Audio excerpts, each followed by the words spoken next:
Hi guys, welcome back to my channel. So I'm still on my GLP-1 journey, of course, and I wanted to come to you guys today not to talk to you about like what my weight is, but what I use to track my weight. Now I'm sure that we're all using scales in our journeys, but the scale that I'm using has really helped me put like my whole body into perspective and not just my weight. This is my scale from FitDays. I actually got this a couple of years ago using my HSA. So it was like a $200 scale back then, but I think you can get a similar one on Amazon for like $60. So the price has gone down a lot.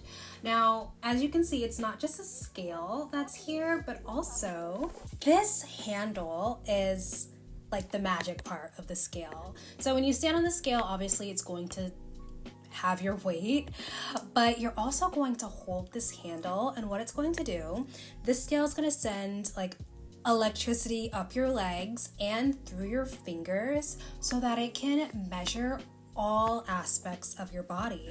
So you have the scale, but it also comes with an app. Once you're in the app, you have your own personalized account, and as you are tracking your weight on the scale, it's going to automatically update on the app. So it's going to have your weight on there, but it's also going to segment different parts of your body so that you can understand like what part of your body is fat, what part of your body is muscle. So I just have mine pulled up here, and in the details section, that's where all of the juicy information is. So of course you have your weight, and it puts your weight into 3 separate categories. You can go from low to standard to high. So in the video that I'm showing now, I was 148.4 pounds at that point, and I was in the red.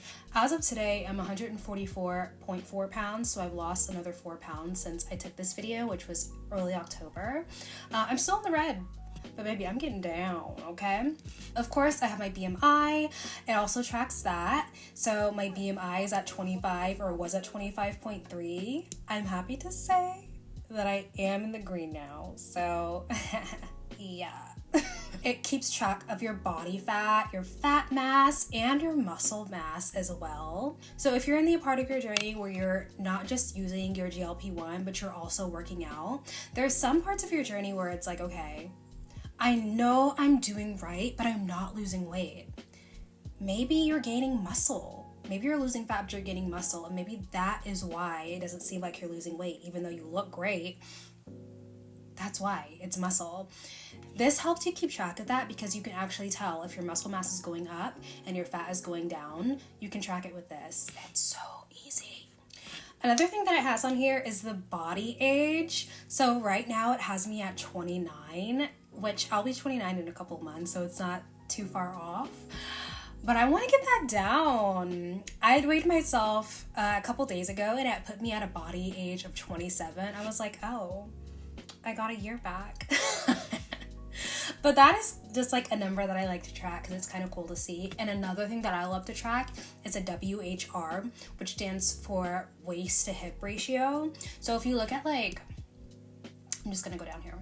If you look at the limb data, you can see that for me, all of my limbs, my arms and my legs, they're pretty standard, but my stomach, that's where I carry a lot of my weight. That is high.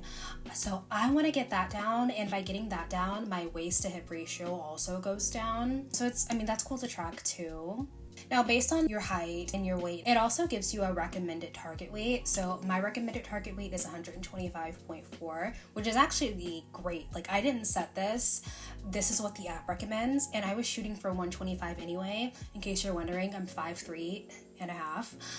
So 125, 130 is typically where I'd like to be. It is a little confusing though, because if you go back up to the details section, it also has an ideal body weight, which it describes as 120.6. I think that is too skinny for me. I don't think I'd look good. I think I'd look a little sick at 120.6. So I'm not really sure why it recommends that, especially because it says down here my recommended target weight should be 125. So that I don't really understand, but I'm shooting for 125. What else we got? Now, of course, you can track your weight using the details section, but it also has these charts that you can look at so that you can see visually where you've started and where you are.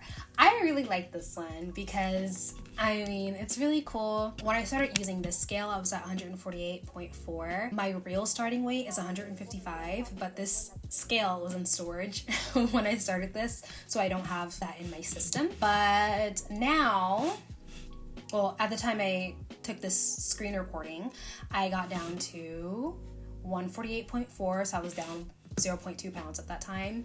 It also does the same for your BMI, your body fat, all of those little details that it showed on the home page of the app. It's also going to keep track of them in charts here. So that's really cool to just see where you're going. And then it also has reports. Now, when I first saw this, I was like, oh, y'all are fancy.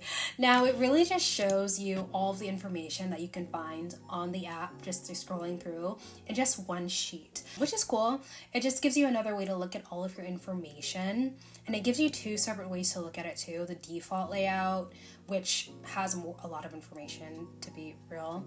And then the simple layout, which contains kind of the same information. So this is kind of a shorter video today, but I want to thank you guys for watching. If you're interested in purchasing this scale, which I do recommend, especially because they're so cheap now, I'm just going to put a link down below to some that I found on Amazon that are of a similar type and also connect to the FitDays app in the description box down below. So thank you guys for watching, and I'll see you next time. Bye.